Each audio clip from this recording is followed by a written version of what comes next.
এই গল্পটি একজন দরিদ্র শিশুকে ঘিরে, যে ছোটবেলায় স্বপ্ন দেখেছিল সে একদিন অনেক ধনী মানুষ হবে, কিন্তু তাকে পথ দেখানোর মতো কেউ নেই। নিজের গন্তব্য তাকে নিজেকেই পৌঁছাতে হবে। গল্পের শুরুতে আমরা দেখি ভিক্টর নামের একটি ছেলে, যে তার মা বাবার সঙ্গে দারিদ্রতার মধ্যে বসবাস করে। পরিস্থিতি আরো খারাপ হয়ে যায় যখন ভিক্টরের বাবা তার চাকরি হারান। এরপর তার মা একজন ধনী পুরুষের সঙ্গে চলে যায় তাদের ছেড়ে। ভিক্টর সিদ্ধান্ত নেয় যে সে একদিন অনেক টাকা উপার্জন করবে। কয়েক বছর কেটে যায় এবং ভিক্টর বড় হয়। সে শহরে যাওয়ার সিদ্ধান্ত নেয়। শহরে যাওয়ার আগে তার বাবা তাকে $200 দিয়ে বলেন, কঠোর পরিশ্রম করো এবং সব সময় খুশি থেকো। এরপর ভিক্টর শহরে চলে আসে, কিন্তু তার কাছে এতটুকু টাকাও নেই যে একটি রুম ভাড়া নিতে পারে। সে একটি রুম দেখে যার ভাড়া $1200, কিন্তু তার সাধ্যর বাইরে, তাই সে ফুটপাতে রাত কাটায়। পরদিন সে একটি নির্মাণ স্থলে কাজ পায় শ্রমিক হিসেবে। সারাদিন কঠোর পরিশ্রমের পর যখন বেতন নেওয়ার সময় আসে, তখন ঠিকাদার তাকে অর্ধেক টাকা দেয় এবং বলে, অর্ধেক টাকা আমি নিরাপত্তা হিসাবে রেখে দিচ্ছি। এখনো তার কাছে যথেষ্ট টাকা নেই যে কোথাও ছোট একটা রুম ভাড়া নিয়ে থাকতে পারে। তাই সে একটি বেঞ্চে শুয়ে পড়ে। বেঞ্চে শুয়ে ভেবে দেখে যদি সে এভাবে কাজ করে যায় তবে সে জীবনে কোনোদিন এগোতে পারবে না। তাই পরদিন সকালে সে নিজের জন্য খুব ভালো পোশাক কিনে, যাতে তার আত্মবিশ্বাস বাড়ে। এরপর সে একটি ক্যাফেতে গিয়ে নিজের জাল কাগজপত্র তৈরি করে। সে একটি ইনকাম সার্টিফিকেটও বানায় যেখানে তার আয় দেখানো $20,000। এরপর সে এক রিয়েল এস্টেট এজেন্টের সঙ্গে দেখা করে। এজেন্ট তার পোশাক দেখে ভাবে সে খুব প্রিমিয়াম ক্লায়েন্ট নয়, তাই তেমন গুরুত্ব দেয় না। কিন্তু যখন ভিক্টর তার আয় দেখানো সার্টিফিকেট দেখায় তখন এজেন্ট খুব মুগ্ধ হয়। এরপর সে তাকে একটি প্রিমিয়াম অ্যাপার্টমেন্ট ভাড়া দিতে রাজি হয়, যার মাসিক ভাড়া $3400। এখন ভিক্টরের প্রতি মাসে $3400 ভাড়া দিতে হবে, তাই সে আবার সেই নির্মাণ স্থলে যায় যেখানে আগের দিন কাজ করেছিল। সে সব শ্রমিকদের জড়ো করে বলে, আমি জানি তোমরা এক রাত থাকার জন্য $38 করে দাও, কিন্তু আমার কাছে একটি প্রিমিয়াম অ্যাপার্টমেন্ট আছে যেখানে সব ধরনের সুবিধা রয়েছে। সেখানে থাকার জন্য তোমাদের মাত্র $40 দিতে হবে এবং তোমাদের কোনো ইনকাম সার্টিফিকেট দেখানোর দরকার নেই। অনেক শ্রমিক ভিক্টরের সঙ্গে যেতে রাজি হয় এবং যখন তারা সেই অ্যাপার্টমেন্টটি দেখে তারা খুব খুশি হয়ে যায়। এখানে ভিক্টর হিসাব করে দেখে সব খরচ বাদ দিয়েও সে প্রতি মাসে $6000 বাঁচাতে পারছে। এই কারণে সে আরো 10টি এমন অ্যাপার্টমেন্ট ভাড়া নেয়। ধীরে ধীরে তার কাছে অনেক টাকা জমা হতে থাকে, কিন্তু এক রাতে সে জানতে পারে যে অ্যাপার্টমেন্টটি সে ভাড়া দিয়েছিল সেখানে থাকা লোকেরা খুব খারাপভাবে একে অপরের সঙ্গে ঝগড়া করছে। তারা পুরো অ্যাপার্টমেন্টটির অবস্থা নষ্ট করে দিয়েছে। ভিক্টর সেখানে গেলে নিজের চোখে বিশ্বাস করতে পারে না। তাদের ঝগড়ার কারণে প্রতিবেশীরা পুলিশকে ডেকে নিয়েছে। সাথে সেই রিয়েল এস্টেট এজেন্টও আসে যে ভিক্টরকে অ্যাপার্টমেন্টটি ভাড়া দিয়েছিল। এখন ভিক্টর গ্রেপ্তার হবার ভয়ে পালাতে শুরু করে। তার সঙ্গে আরেকজন পালায় যার নাম গেরি। তারা পুলিশ থেকে অনেক দূরে গিয়ে একটি বারে যায় যেখানে ভিক্টর গেরিকে তার ব্যবসায়িক আইডিয়াগুলো বলে, যেগুলো গেরি খুব পছন্দ করে। তারা দুজনেই বুঝে যায় যদি ধনী হতে চায় তবে রিয়েল এস্টেট ব্যবসাতেই যেতে হবে। তারা একটি অকশনে যায় যেখানে সম্পত্তি নিলাম হচ্ছে, কিন্তু তাদের কাছে বেশি টাকা না থাকায় তারা বিড করতে পারে না।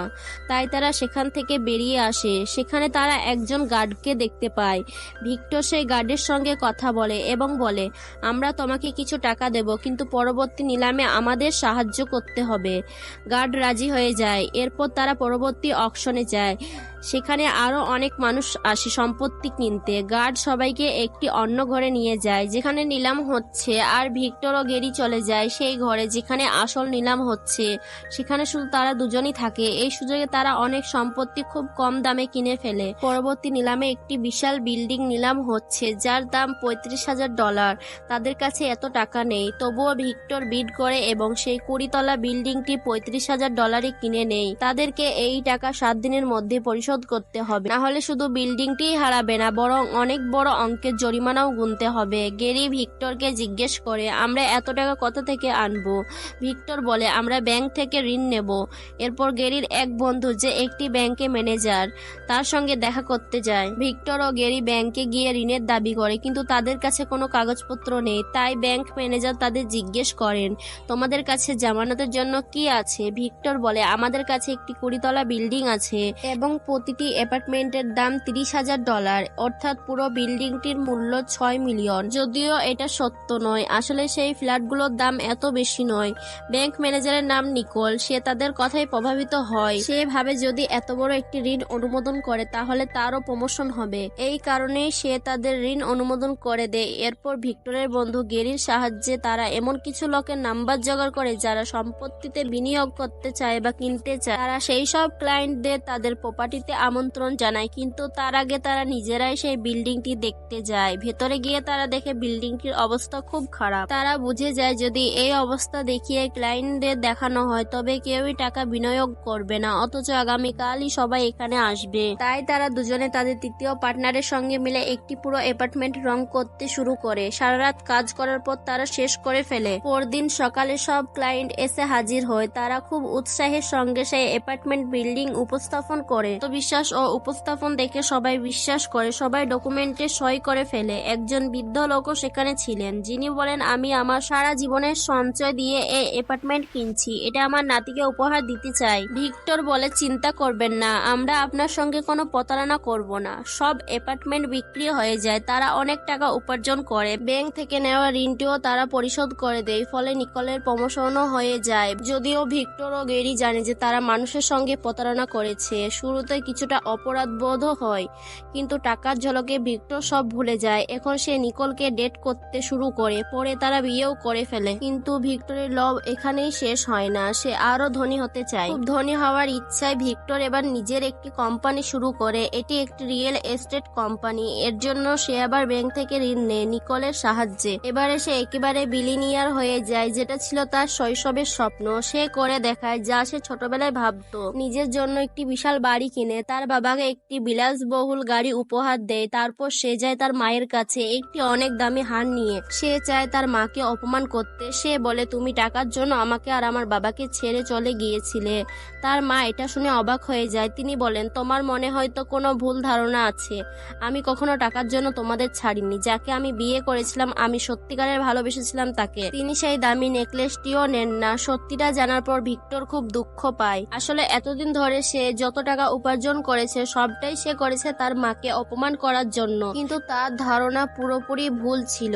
এই কারণে সে প্রচন্ড হতাশ হয় এবং সে সিদ্ধান্ত নেয় এখন সে যত টাকা অর্জন করেছে তার চেয়ে বহুগুণ বেশি উপার্জন করবে। এই কারণে সে একটি ইন্স্যুরেন্স কোম্পানি খুলে সেখানে অনেক কর্মচারী নিয়োগ দেয়। এখন সে নিজের পারিবারিক জীবনও গুছিয়ে নিতে চায়। তার মায়ের জন্য কেনা সেই অমূল্য নেকলেসটি সে তার স্ত্রী নিকোলকে দিয়ে দেয়। যখন গেরি এটা জানতে পারে সে বলে, তোমার এটা করা উচিত হয়নি। নিকোল আমার ছোটবেলার বন্ধু, ও খুব টাকা পাগল, টাকাই ওর কাছে সবকিছু। কিন্তু ভিক্টর গেরির কথা শোনে না, কারণ সে সত্যিকারের ভালোবাসে নিকোলকে। এভাবে কেটে যায় কয়েক বছর। সবকিছুই ভালো চলছিল ভিক্টরের জীবনে। সে অনেক টাকা উপার্জন করেছে। একদিন অফিসে গেরির সঙ্গে গেম খেলছিল, তখনই তার ফাইন্যান্সিয়াল অ্যাডভাইজার সেখানে আসে। জানায়, আমাদের কোম্পানির অ্যাকাউন্ট টেক্স অথরিটির কাছে গেছে। ওদের মতে আমরা $1 মিলিয়ন কর জমা দিইনি। এই কর তাড়াতাড়ি দিতে হবে, না হলে আমাদের কোম্পানির ওপর বড় আইনি পদক্ষেপ নেওয়া হবে। একথা শুনে ভিক্টর আর গেরি দুজনেই চিন্তায় পড়ে যায়। ভিক্টর যেসব টাকা উপার্জন করেছিল সে সবই বাড়ি কেনা আর দামি গাড়ি কেনার পেছনে খরচ করে ফেলেছিল। এই কারণে সে দৌড়ে যায় নিজের বাড়িতে। সেখানে তার স্ত্রী নিকোল তার সন্তানের সঙ্গে ছিল।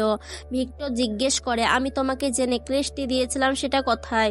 নিকোল কোনো উত্তর দেয় না। আসলে সেই নেকলেস এখন আর বাড়িতে নেই, আর নিকোল তাকে জানায়ও না সেটা কোথায় আছে। এই সময় ভিক্টরের মনে পড়ে যায় গেরির কথা। তাই সে যায় গেরির কাছে এবং তার কাছে টাকা দাবি করে। গেরি বলে, তুমি কি আমার সব সঞ্চয় ট্যাক্স দিতে চাও? ভিক্টর বলে, না, আমি সেটা ট্যাক্সটা দিতে চাই না। আমি আসলে আরো প্রপার্টি কিনতে চাই। আমি আমার ব্যবসা আরো বড় করতে চাই। এবং সে ঠিক তাই করে। সে নিজের কোম্পানির প্রপার্টির বিজ্ঞাপন টিভিতে চালায়, বিভিন্ন শহরে আরো নতুন নতুন প্রপার্টি কিনে। সে তার সব টাকা ব্যবসায় লগ্নি করে ফেলে। তার কাছে আর কোনো টাকা অবশিষ্ট থাকে না। তবে তারা দুজনেই আত্মবিশ্বাসী যে তাদের নতুন প্রকল্প থেকে অনেক লাভ হবে। এই সময়ে নিকোল জানতে পারে যে ভিক্টর তাকে ঠকিয়েছে। তাই সে তার সন্তানকে নিয়ে বাড়ি ছেড়ে চলে যায় এবং কোর্টে ডিভোর্সের মামলা দায় করে। এখন যেহেতু নিকোল আর ভিক্টরের সঙ্গে নেই, তাই সে ব্যাংক থেকেও আর ঋণ পায় না। তার কাজ এগিয়ে নিতে তার টাকা দরকার। ভিক্টরের অনেক প্রপার্টি আছে, কিন্তু সেগুলো সেগুলো সে কাজে লাগাতে পারে না, কারণ সব প্রপার্টি নিকোলের নামে। এই কারণে তার ব্যবসা প্রচন্ড ক্ষতির মুখে পড়ে। তবু সে হাল ছাড়ে না। সে গেরিকে বলে, আমরা নিজেদের একটা ব্যাংক খুলবো, তাহলে সেন্ট্রাল ব্যাংক আমাদের লোন দেবে। এরপর তারা পুরনো ব্যাংকের সব কর্মচারীদের নিজেদের নতুন ব্যাংকে চাকরি দেয়। তবে ব্যাংক খোলার জন্য সরকারি লাইসেন্স দরকার হয়। তাই ভিক্টর যায় এক সরকারি অফিসারের কাছে, যিনি ব্যাংক খোলার অনুমতি দেন।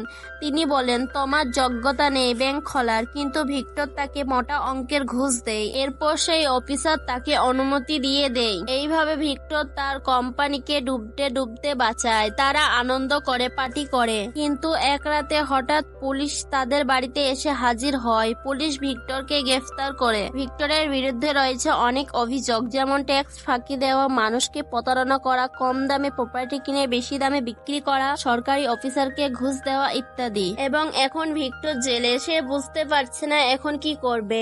একদিন তার বাবা ফোন করেন। তিনি বলেন, আমি তোমার সঙ্গে দেখা করতে আসছি। কিন্তু তার বাবা আর আসেন না। ভিক্টর অনেকদিন তার জন্য অপেক্ষা করে। একদিন ভিক্টরের মা দেখা করতে আসেন। তিনি বলেন, তোমার বাবা যেদিন তোমার সঙ্গে দেখা করতে আসছিলেন সেই দিনই একটি দুর্ঘটনা ঘটে, আর সেই দুর্ঘটনায় তিনি মারা যান। কথা শুনে ভিক্টর ভেঙে পড়ে। সে সবকিছু হারিয়ে ফেলে। এভাবে কেটে যায় কয়েক বছর। এখন ভিক্টর জেল থেকে ছাড়া পায়। সে যখন জেল থেকে বের হয় তখন তার প্রাক্তন স্ত্রী নিকোল সেখানে আসে। আসলে তার ভিক্টরের সঙ্গে কোনো সম্পর্ক নেই, আর তবে সে তাদের মেয়েকে নিয়ে এসেছে যেন সে তার বাবার সঙ্গে দেখা করতে পারে। এরপর ভিক্টর একটি ছোট অ্যাপার্টমেন্ট ভাড়া নেয়। সেখানে গেরি তাকে একটি চিঠি পাঠায়। চিঠিতে লেখা থাকে, আমি বিশ্বাস করি তুই এখনো একটা সিংহ, এখনো তোর ভেতরে একটা সিংহের হৃদয় ধকধক করছে। ভিক্টর অনেকক্ষণ চিন্তা করে, গেরি কেন এমন লিখলো। তখন তার মনে পড়ে যায় একদিন গেরি তাকে একটি সিংহ মূর্তি উপহার দিয়েছিল, যেটি এখনো তার পুরনো বাড়িতে আছে, যা সরকার সিল করে দিয়েছে। রাতের অন্ধকারে সে সেই বাড়ির ভিতর যায়। সেখানে সে হাতুড়ি দিয়ে সিংহ মূর্তিটি ভেঙে ফেলে। আর যখন সে সেটা ভাঙে তখন সে দেখে সেই নেকলেসটাই ভেতরে আছে, যেটা একসময় সে তার মায়ের জন্য কিনেছিল, পরে নিকোলকে দিয়েছিল। এই নেকলেসের মূল্য অনেক বেশি। এটি একটি অমূল্য ও অত্যন্ত দামি নেকলেস। আসলে নিকোলের কাছে এটি ছিল না। গেরি সেটা চুরি করে নিয়ে গিয়ে সিংহ মূর্তির ভেতরে লুকিয়ে রেখেছিল। তারপর সেটি ভিক্টরকে উপহার দেয়, কারণ গেরি জানতো যদি ভিক্টরের খারাপ সময় আসে তাহলে নিকোল তার পাশে থাকবে না, কারণ সে টাকামুখী। এবং এখন ভিক্টরের কাছে সেই অমূল্য নেকলেস রয়েছে। পরের সকালে দেখা যায় ভিক্টর সেই নেকলেস হাতে হেঁটে চলছে, একদম তার জীবনের শুরুর দিনের মতো। তখন সে দেখে সেই একই বৃদ্ধ রাস্তার পাশে দাঁড়িয়ে আছেন, যাকে সে একসময় 3 লাখে একটি অ্যাপার্টমেন্ট বিক্রি করেছিল, যেটা সে তার নাতির জন্য কিনেছিলেন। ভিক্টর তার দিকে তাকিয়ে কিছুক্ষণ চিন্তা করে। ঠিক তখন একটি মেয়ে তার কাছে আসে এবং জিজ্ঞেস করে, বলো তো নিলাম কোথায় হচ্ছে? ভিক্টর তখন তার সঙ্গে রওনা দেয়, মানে আবারও সে ফিরে যাচ্ছে নিজের পুরনো জীবনে। যেভাবে সে আগেও সাফল্য অর্জন করেছিল, আবারও ঠিক সেই পথেই সে সফল হবে। যদি সে সেই বৃদ্ধ লোকটির কাছে যেত তাহলে বোঝা যেত তার অতীত জীবনে যা কিছু করেছে তার জন্য সে অনুতপ্ত। কিন্তু সে তার কাছে যায়নি, সে গেছে নিলামে অংশ দিতে। এটা মানে সে যা আগেও করেছিল সে আবারও তা করতে প্রস্তুত। এই ধরনের গল্প যদি আপনাদের ভালো লেগে থাকে তাহলে একটি লাইক দিন, আপনার মতামতটি কমেন্ট বক্সে জানিয়ে দিন।